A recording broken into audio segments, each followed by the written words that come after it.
Irmãos, trataremos nessa noite da última parte do capítulo 15 da nossa confissão de fé, que vai falar sobre o arrependimento para a vida e salvação.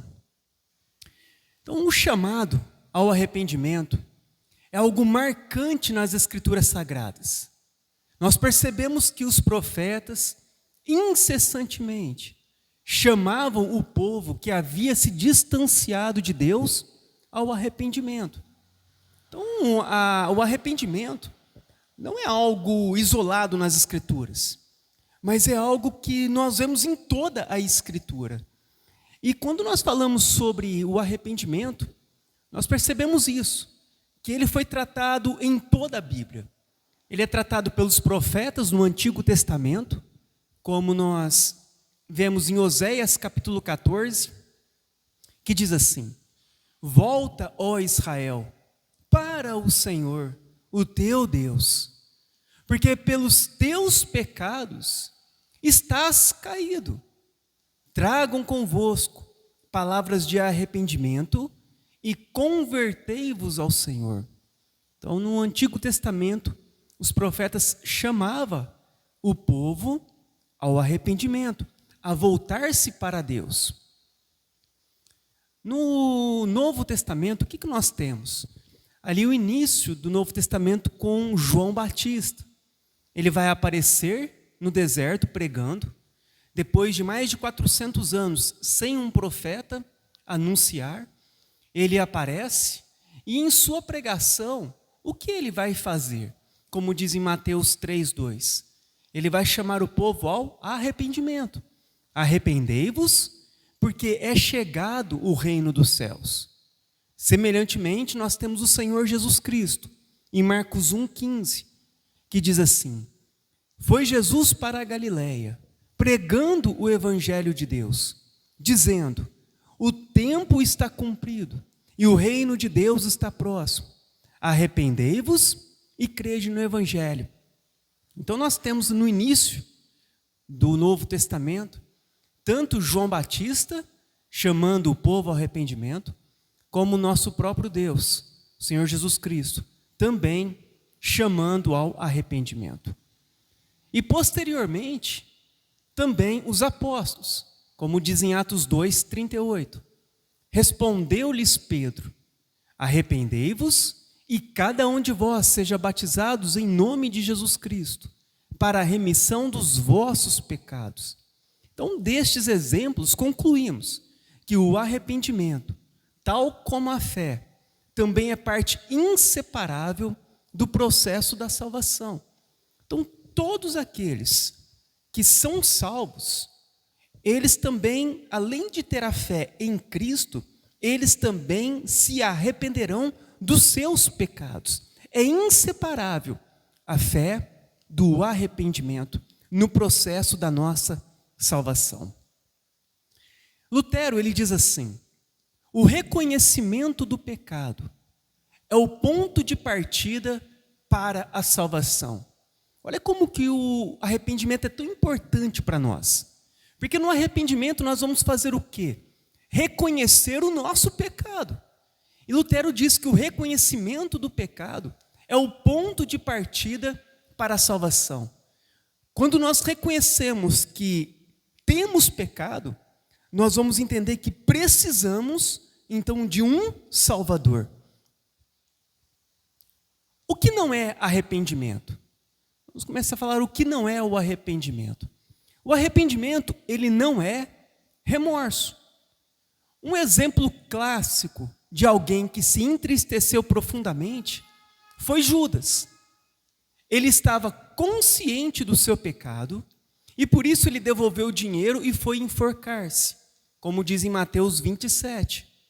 Então Judas, o que o traiu, vendo que Jesus fora condenado, tocado de remorso, devolveu as 30 moedas de prata aos principais sacerdotes e anciãos, dizendo: pequei, traindo sangue inocente. Então Judas, atirando para o santuário as moedas de prata, retirou-se e foi enforcar-se. Então aqui ele foi tocado de remorso. E o arrependimento, ele não é remorso. Por mais que ele se entristeceu, por mais que ele foi consciente do seu pecado, mas ele não se arrependeu verdadeiramente. Ele apenas foi tocado de remorso. Um outro exemplo que nós temos na Bíblia é o de Esaú, que mesmo em lágrimas, ele não alcançou o verdadeiro arrependimento, ainda que reconhecesse o seu erro. Como diz em Hebreus 12, nem haja algum impuro ou profano, como foi Esaú, o qual por uma única refeição, ele vendeu o seu direito de primogenitura. Pois sabeis também que posteriormente, querendo herdar a bênção, ele foi rejeitado, pois não achou lugar de arrependimento, embora com lágrimas o tivesse buscado. Esse é um outro caso, o caso de Esaú, que ele vai vender o direito de primogenitura dele para seu irmão Jacó. E mesmo que ele, tendo buscado com lágrimas, ele foi rejeitado, porque no coração dele não se achou lugar verdadeiro para o arrependimento. Apesar de serem tão comoventes esses dois relatos bíblicos, por que eles não são considerados como genuínos arrependimentos? A resposta é que a tristeza que eles sentiram foi muito mais por causa daquilo que eles perderam, no caso de Esaú, que perdeu o direito de primogenitura, ou das consequências dos seus atos, como no caso também de Judas, que por causa dele o sangue de inocente foi levado à crucificação, o sangue de Cristo, o Cristo.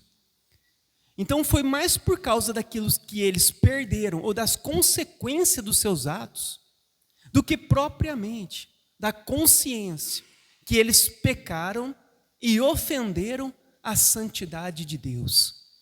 Nos dois casos, nós vemos que eles reconheceram o erro, chorou, derramou lágrimas.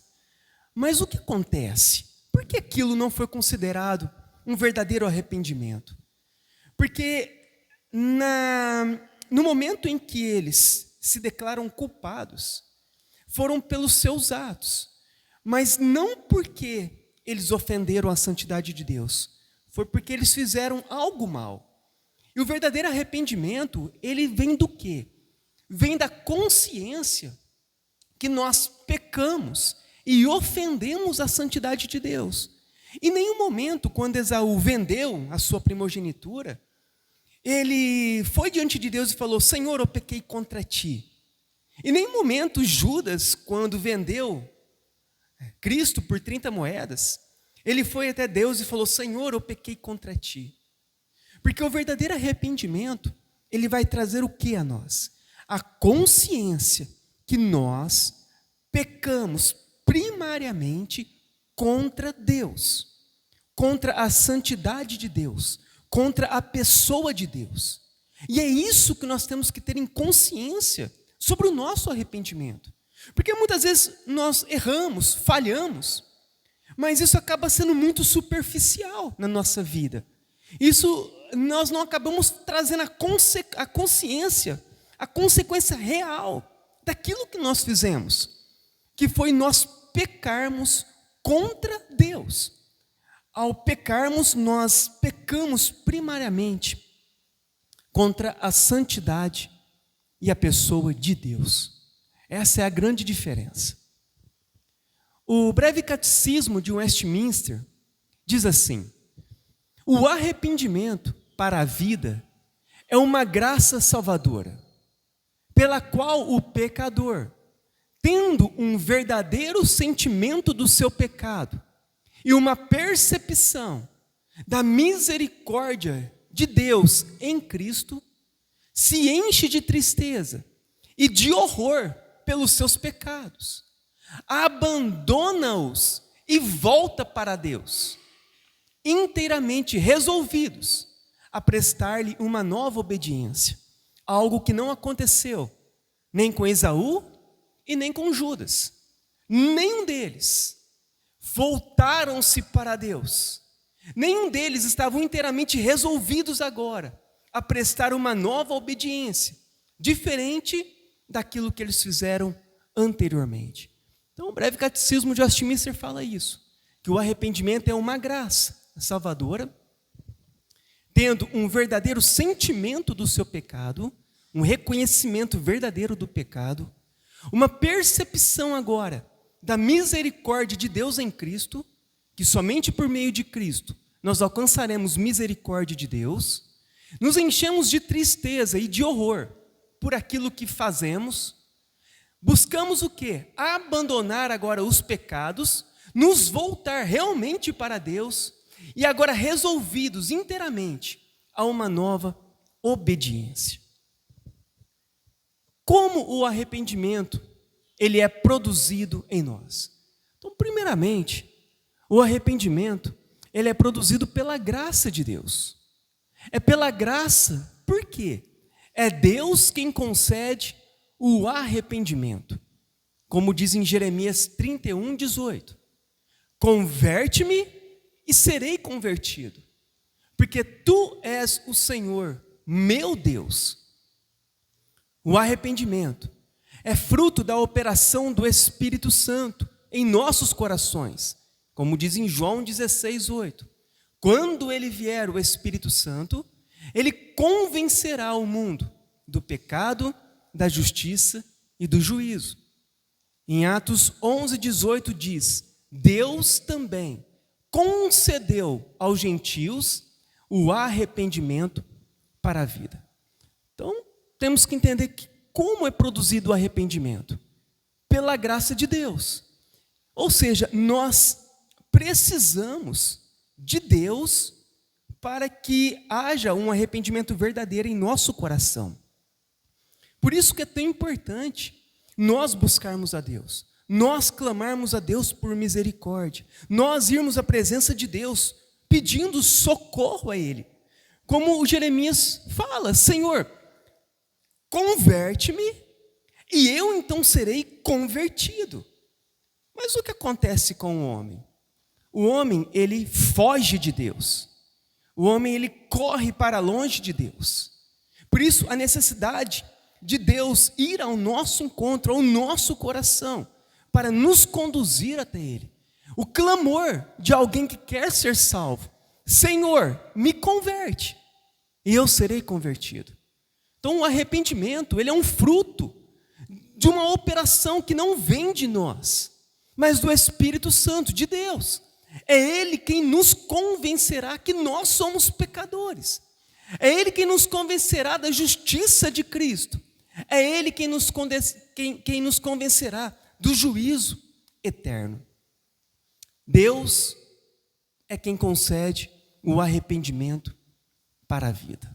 Então, o arrependimento ele é produzido pela graça de Deus. Nós devemos reconhecer que precisamos de Deus para nos converter.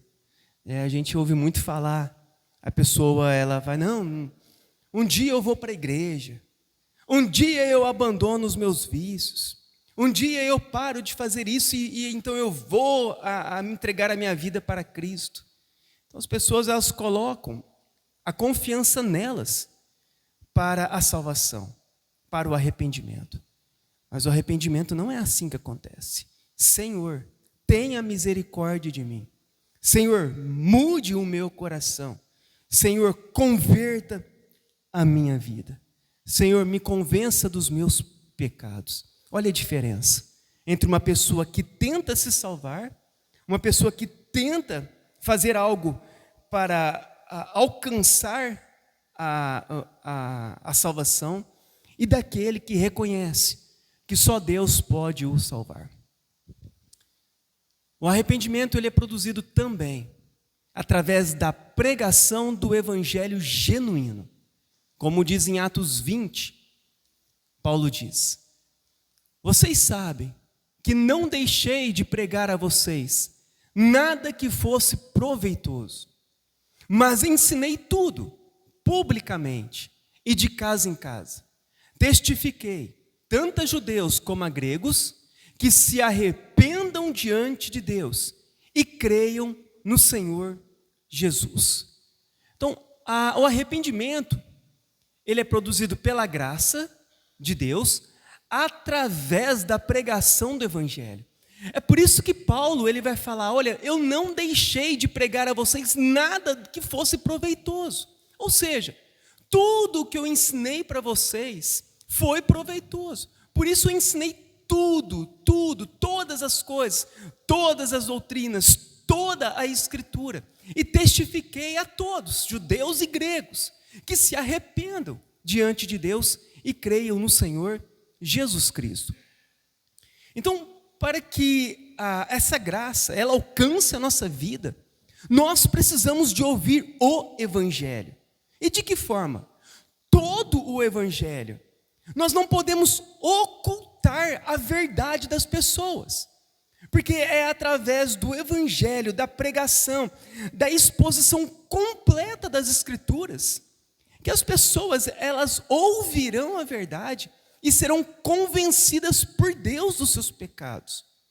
Imagina se nós nos reunirmos em um lugar e ficarmos então ouvindo somente meia verdade das Escrituras, somente aquilo que agrada o nosso coração, somente aquilo que é gostoso de se ouvir, sem confrontar os nossos erros, pecados, sem confrontar a realidade da nossa fé, sem falar sobre o inferno, sobre condenação. Imagine estarmos em um ambiente em que só ouvimos coisas agradáveis. Como nós vamos nos converter? Como nós vamos ser chamados ao arrependimento se nós não formos expostos à verdade das Escrituras? É por isso que quando Paulo pregou, ele ensinou tudo. Para quê? Para que possam se arrepender e crer em Jesus.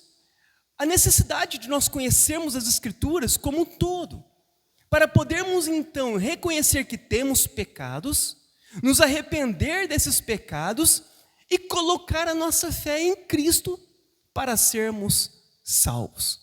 Então, é através da pregação genuína do Evangelho que é produzido o arrependimento. E por que o arrependimento é produzido pela pregação? Primeiro, porque a pregação ela expõe o homem à lei de Deus. Um dos objetivos da pregação do Evangelho é expor o homem diante da lei de Deus e assim convencê-lo do seu pecado e da sua miséria espiritual.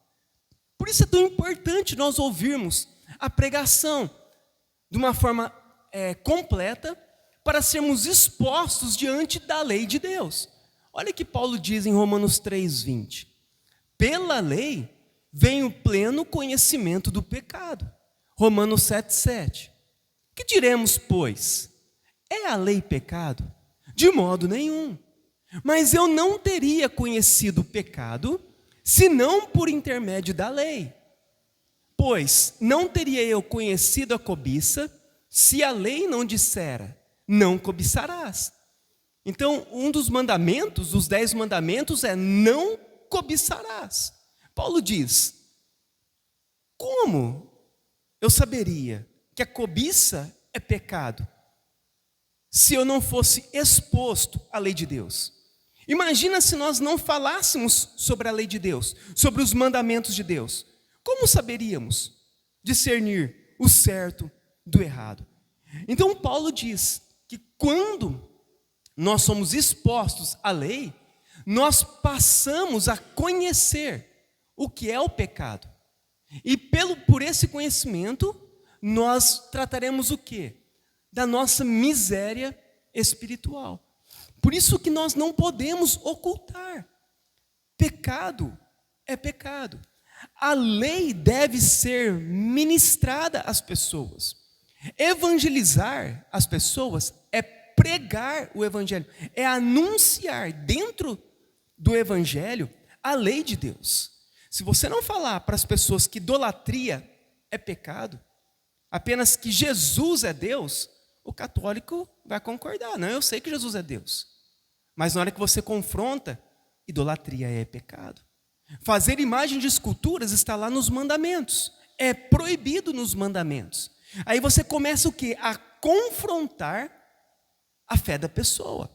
A expor ela ao que é pecado. Como ela vai saber que é pecado? Quando você expõe a lei, mostra na lei. Vamos abrir a Bíblia. Olha o que está escrito na lei de Deus. Quantos de nós não fomos convencidos do catolicismo quando nós fomos expostos à lei de Deus? Quando abriram a Bíblia para nós e mostrou, olha aqui, ó, não fará imagem de escultura, nem as adorarás, nem lhes dará culto. A princípio, isso muitas vezes confrontou nós. Podemos ter ficado bravos, ignorado, não aceitado, mas o que acontece? A exposição da lei, ela vai trazer o quê? O convencimento do nosso pecado.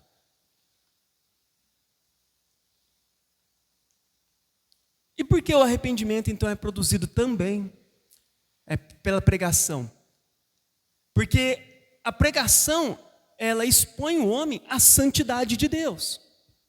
Um outro objetivo da pregação, além de nos expor à lei de Deus e assim convencer-nos da nossa miséria espiritual, é também confrontar-nos com a santidade de Deus. Olha que Jó diz em Jó 42. Eu te conhecia só de ouvir, mas agora os meus olhos te veem. Por isso me abomino e me arrependo no pó e na cinza. Isaías 6 diz: e clamavam uns para os outros, dizendo, os anjos, santo, santo, santo é o Senhor dos exércitos.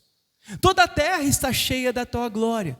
Então disse eu, ai de mim, eu estou perdido, porque eu sou um homem de lábios impuros e habito no meio de um povo de impuros lábios, e os meus olhos viram o Rei, o Senhor dos exércitos. Então a pregação, a exposição da palavra, ela vai nos expor o quê? A santidade de Deus. Quando Jó, ele vê quem é Deus, o que ele vai fazer? Ele fala, eu me abomino e me arrependo no pó e na cinza. Olha, quando nós somos expostos à santidade de Deus, quando nós somos expostos à palavra de Deus, olha a diferença. Olha que quando Isaías, ele é exposto diante da santidade de Deus, e os anjos clamando, santo, santo, santo. Quando ele olha para ele, ele fala, eu estou perdido, porque Deus é santo, e eu sou pecador. Deus é santo, e eu o quê? Sou um homem de lábios impuros, sou mau. Eu estou então perdido. Quando nós começamos a entender isso, eu estou perdido diante de Deus, o que acontece? É o momento em que inicia-se a operação da salvação do arrependimento.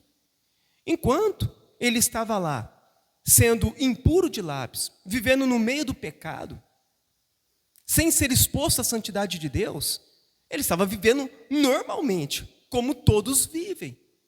Mas quando ele é exposto a quem é Deus, o que acontece? Muda totalmente. Ai de mim, eu estou perdido. Assim acontece quando somos expostos à palavra de Deus, a quem é Deus. Por isso que a evangelização, ela mostra a lei de Deus, olha, isso é pecado.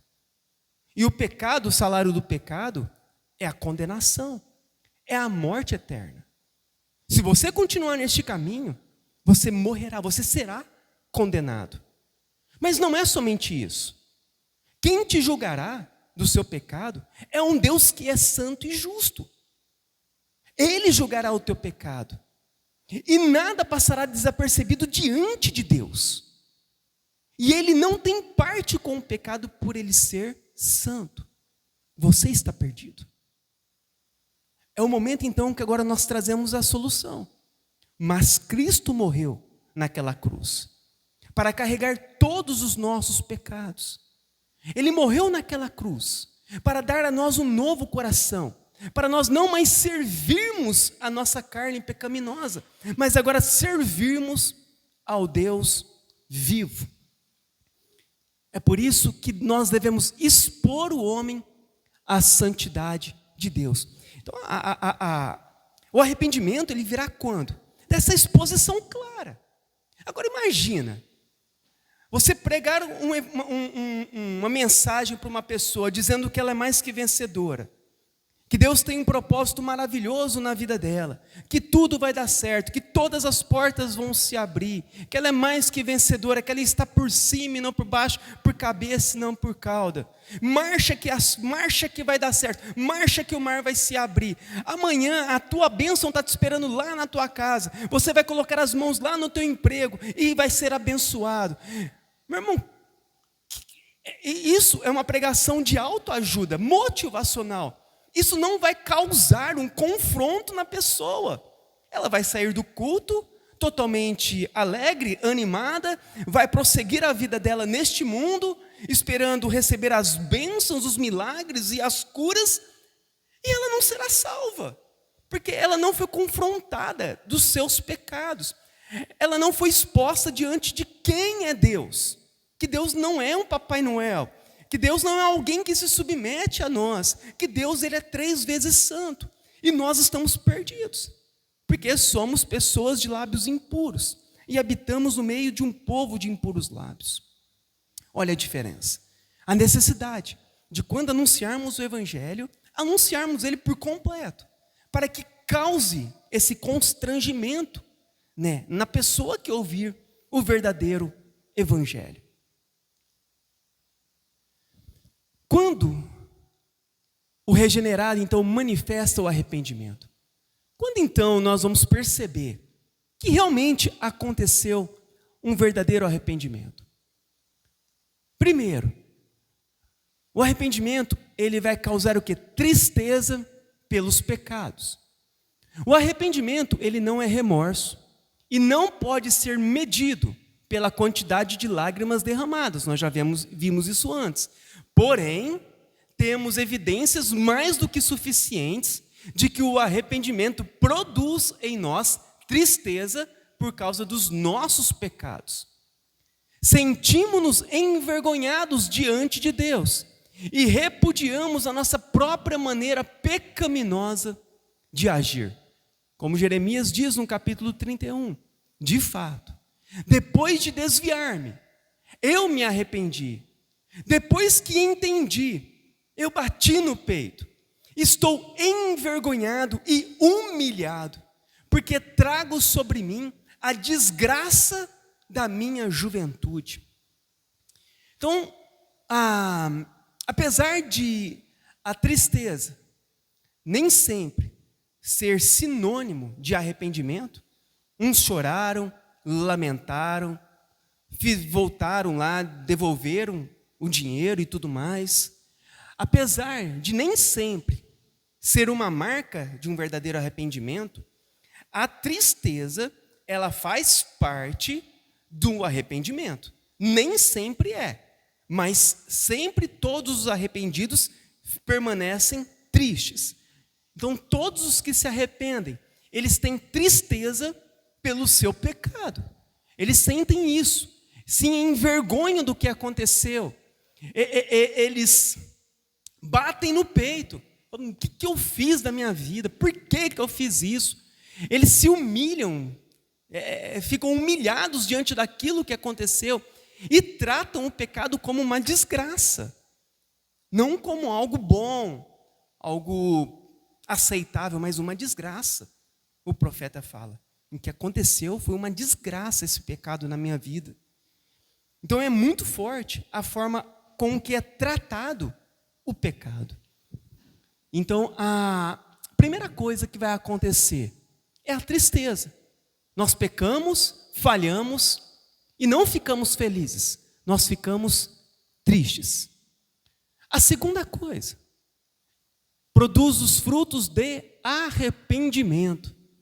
A maior manifestação de um coração arrependido não é tanto a quantidade de palavras ou a sua comoção espiritual, e sim pelo fruto que ele produz. Como diz em Mateus 3:8, produzi, pois, frutos dignos de arrependimento, que é João Batista falando. Em Mateus 7:19-20 diz, toda árvore, Jesus diz, toda árvore que não produz o bom fruto é cortada e lançada ao fogo. Assim, pois, pelos seus frutos os conhecereis. Pelo fruto que se conhece o coração arrependido. Gálatas 5:22-23. Mas o fruto do Espírito é amor, alegria, paz, longanimidade, benignidade, bondade, fidelidade, mansidão e domínio próprio. Então são os frutos que testificarão o nosso arrependimento. Jonathan Edwards, ele diz assim: eu preciso me arrepender do meu arrependimento, que às vezes é tão superficial. Então até nisso nós devemos vigiar na nossa vida, porque muitas vezes o nosso arrependimento ele é tão superficial que nós precisamos de nos arrepender do nosso arrependimento. Porque aquele arrependimento que nós tivemos não provocou em nós uma comoção verdadeira, não produziu em nós uma tristeza realmente, não produziu em nós uma motivação para mudarmos daquilo que estávamos fazendo para aquilo que é santo. Não trouxe em nós um confrontamento diante da santidade de Deus, que nós pecamos contra Deus, e Deus odeia o pecado. Então muitas vezes nós devemos tomar muito cuidado, para nós não termos um arrependimento superficial. Me arrependi, sem entender o que realmente é o arrependimento. É o que acontece muitas vezes na vida de muitas pessoas. Nós viemos aos cultos, participamos dos cultos, ouvimos a palavra, e aquilo com o tempo vai se tornando muito superficial em nossa vida. Pecamos contra Deus, talvez nem ligamos para isso. Afrontamos a santidade de Deus e nem nos importamos com isso. Nem nos arrependemos da forma sincera. Devemos tomar muito cuidado para nós não levarmos o arrependimento de forma superficial. Arrepender de uma forma verdadeira, sincera, diante de Deus.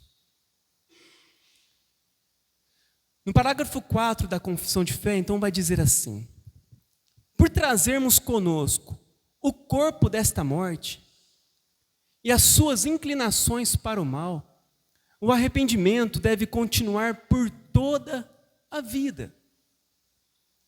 Paulo diz em Romanos 7:24, miserável homem que eu sou, quem me livrará do corpo desta morte? Como a nossa confissão diz, quem me livrará deste corpo cheio de pecados? Dou graças a Deus por Jesus Cristo, o nosso Senhor.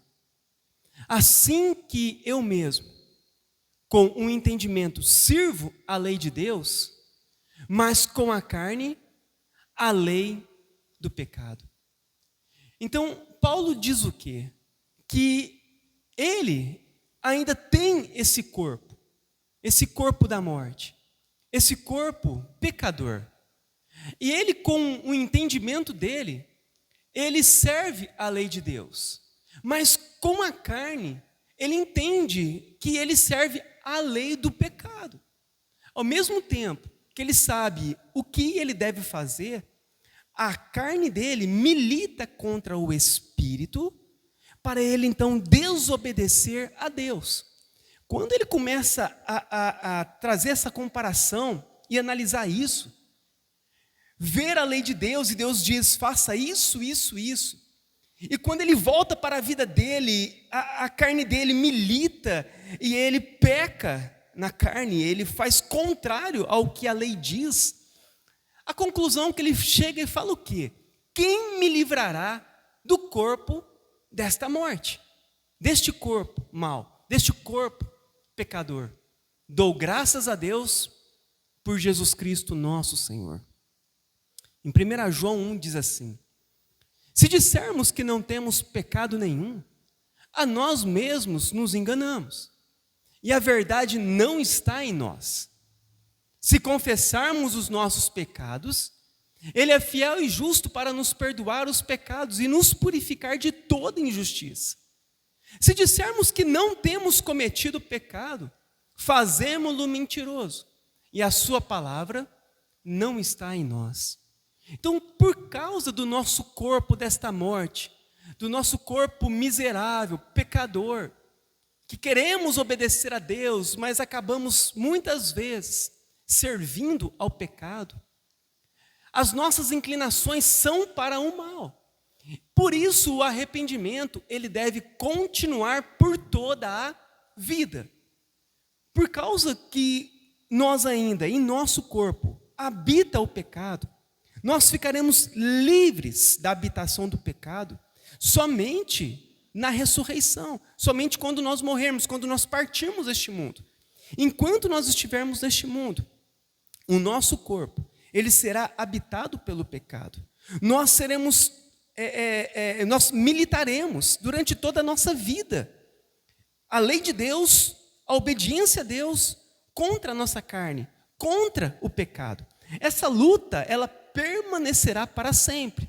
Conforme nós vamos crescendo em santidade, nós vamos vencendo cada vez mais os pecados.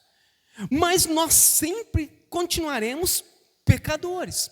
É por isso que João disse: se nós dissermos que não temos pecado nenhum, se chegar em algum momento da nossa vida e falarmos que não temos pecado, por isso que não existe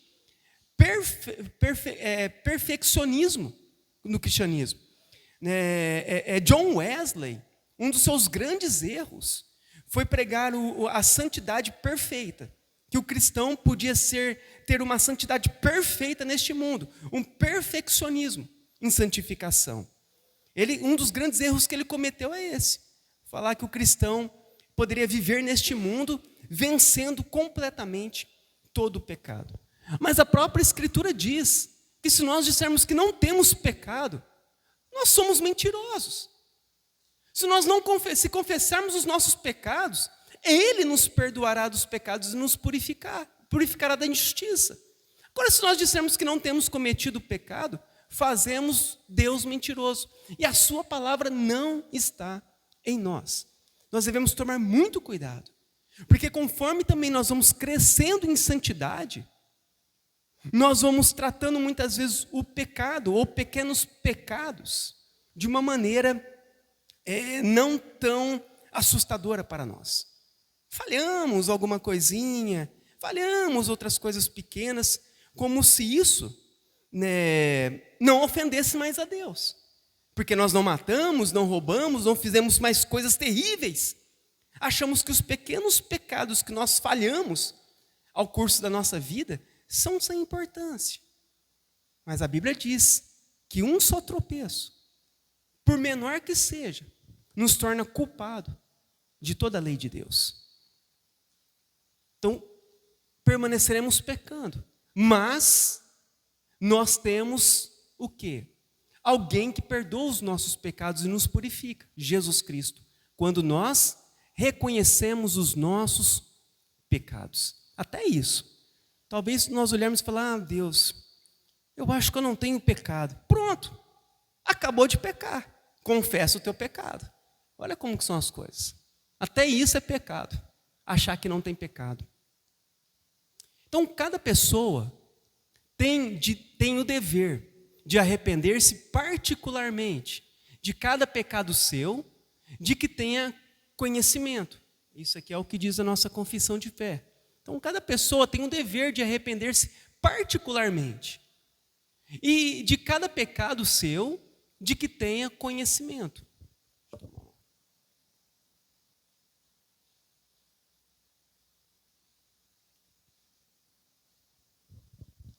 O que nós temos aqui no Salmos 32?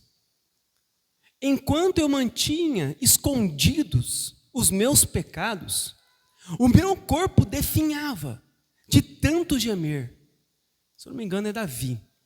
Enquanto ele mantinha escondidos os pecados, o corpo dele, por dentro, chegava ao ponto de definhar. Ele gemia por causa dos pecados. Pois de dia e de noite a tua mão pesava sobre mim. As minhas forças foram se esgotando com o tempo, como em tempo de seca. Então reconheci diante de ti o meu pecado, e não encobri as minhas culpas. Eu disse: confessarei as minhas transgressões ao Senhor, e tu perdoaste a culpa do meu pecado. Enquanto nós mantermos escondidos nossos pecados, e não nos arrependermos de forma sincera, o que acontecerá? Nós vamos definhar, nós vamos gemer, a mão de Deus vai pesar sobre nós. Provérbios 28, 13 diz: quem esconde os seus pecados não prospera, mas quem os confessa e os abandona encontrará misericórdia. Paulo diz em 1 Timóteo 1, 13: a mim, que no outro tempo era blasfemo e perseguidor e insolente, mas obtive misericórdia, pois o fiz na ignorância, na incredulidade. Fiel é a palavra e digna de toda aceitação, que Cristo Jesus veio ao mundo para salvar os pecadores, dos quais eu sou o principal. Então nós devemos nos arrepender de cada pecado, particularmente de cada pecado do nosso conhecimento. Olha o que Paulo diz. Ele vai confessar que ele era blasfemo, que ele era o perseguidor da igreja e que ele era insolente. Ele vai confessar que ele era ignorante e que ele era incrédulo. Ele então vai confessar que é Jesus Cristo quem o salvará dos seus pecados. E ele vai confessar que ele é o principal dos pecadores, o pior dos pecadores. Nós devemos nos arrepender de cada pecado que nós tenhamos o nosso conhecimento, expor diante de Deus cada um dos nossos pecados, falar, não apenas falar de forma genérica: Senhor, perdoe os meus pecados. Não é isso. É falarmos dessa forma: Senhor, eu menti. Senhor, eu cobicei. Senhor, eu tive esse pensamento. Senhor, eu falei essas palavras. Senhor, eu andei por esse caminho mau. Senhor, eu me sentei na roda dos escarnecedores. Senhor, os meus olhos viram coisas erradas. Senhor, o meu coração está com ódio. O meu coração não quer perdoar. Senhor, as minhas palavras estão insultando um irmão. As minhas palavras estão falando mal, a maledicência. Então, confessar: eu fiz isso, isso e isso. E eu sou o principal dos pecadores. No parágrafo 5, então, diz assim: mediante Cristo no pacto da graça, Deus fez provisão completa para que os crentes sejam preservados na salvação. Então é mediante Cristo, no pacto da graça, é que nós então somos preservados na salvação. O pacto de graça, pacto da graça, é simplesmente a salvação em Jesus Cristo. É a vida eterna, gratuita pelo Evangelho. No pacto da graça, a salvação é dada sob a forma de uma aliança que procede exclusivamente da graça incondicional de Deus. Todos os homens estão debaixo do pacto de obras em Adão, mas apenas os eleitos são participantes do pacto de graça, do pacto da graça. Então é por causa desse pacto, a qual Deus, Ele fez conosco, é que nós somos o que? Preservados na salvação. Como diz em Lamentações 3:22, as misericórdias do Senhor são a causa de nós não sermos consumidos, porque as suas misericórdias não têm fim, renovam-se cada manhã, grande é a tua fidelidade. Então, por que, quando nós pecamos contra Deus, nós não somos consumidos? Por que, quando nós pecamos contra Deus, nós não somos abandonados por Deus, como muitas pessoas são?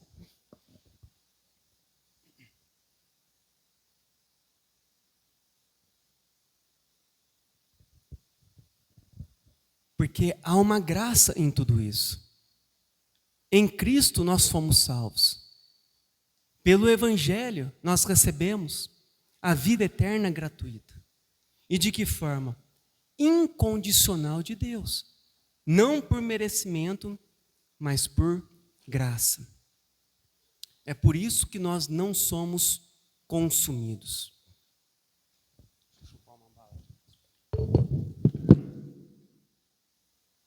A garganta foi secando.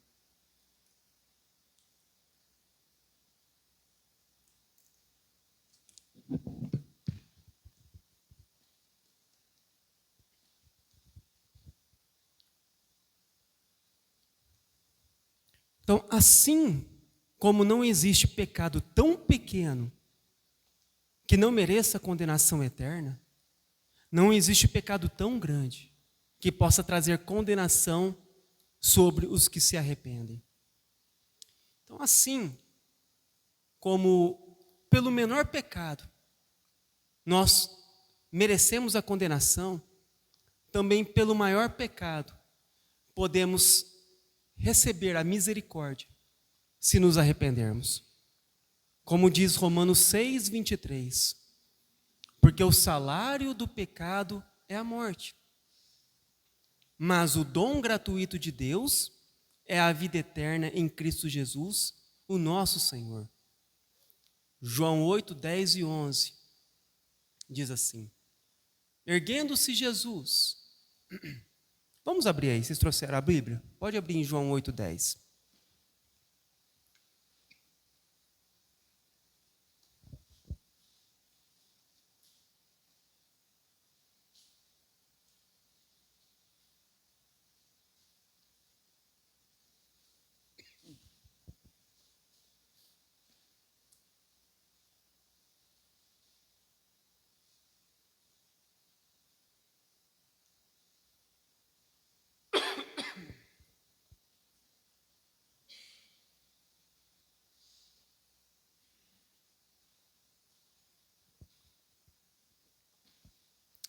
Pode ler alguém que lê bem alto. João 8:10 e 11.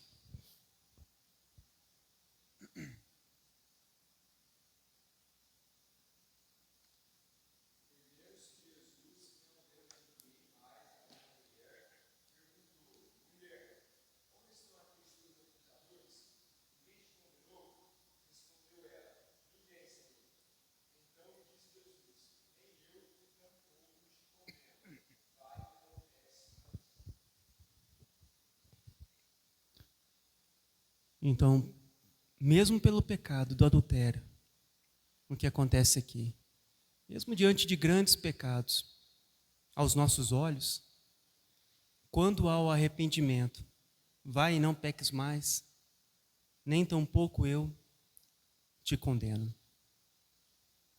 Então a nossa confissão diz a respeito disso.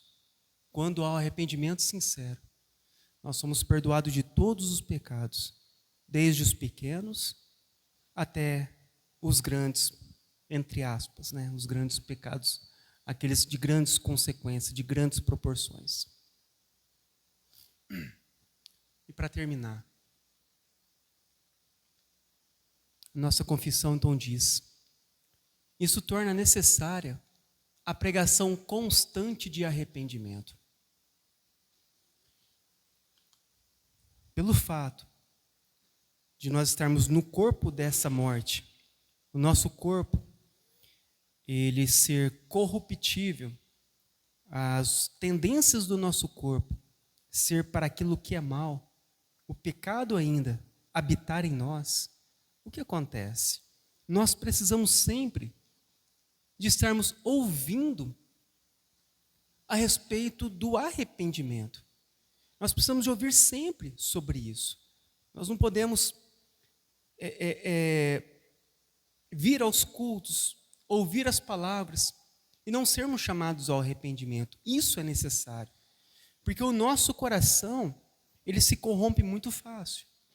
E talvez nós chegamos aqui firmes na fé, mas nós temos uma multidão de irmãos que precisam de ouvir sobre o arrependimento para se voltarem a Deus também, não somente pensando em nós, uma vez que todos são pecadores, que todos são sujeitos a se desviarem da fé, que todos fazem aquilo que é mal. Nós precisamos sempre, em nossos cultos, em nossas pregações, ouvir sobre o arrependimento. Então, vamos abrir em Isaías 1.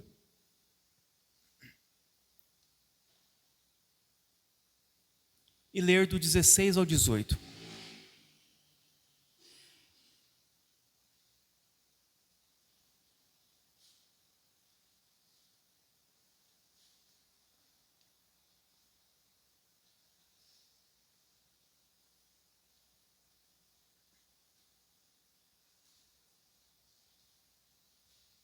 Pode alguém ler? Isaías 1, 16 ao 18.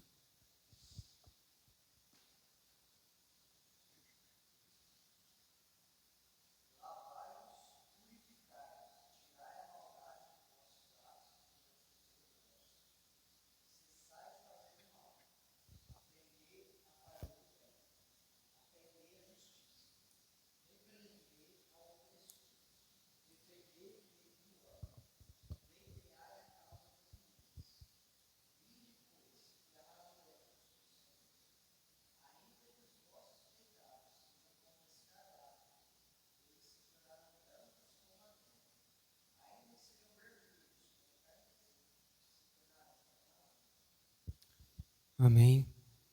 Então nós precisamos ser sempre chamados ao arrependimento, a nós nos lavarmos e nos purificarmos, a tirar a maldade do nosso meio, a deixarmos de fazer o mal.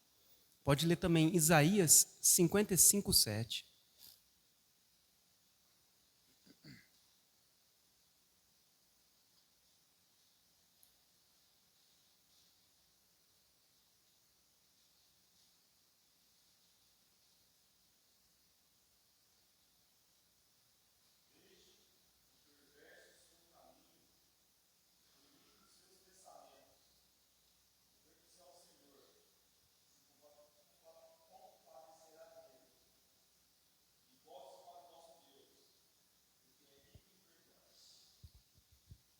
Então é necessário o chamado do arrependimento sempre.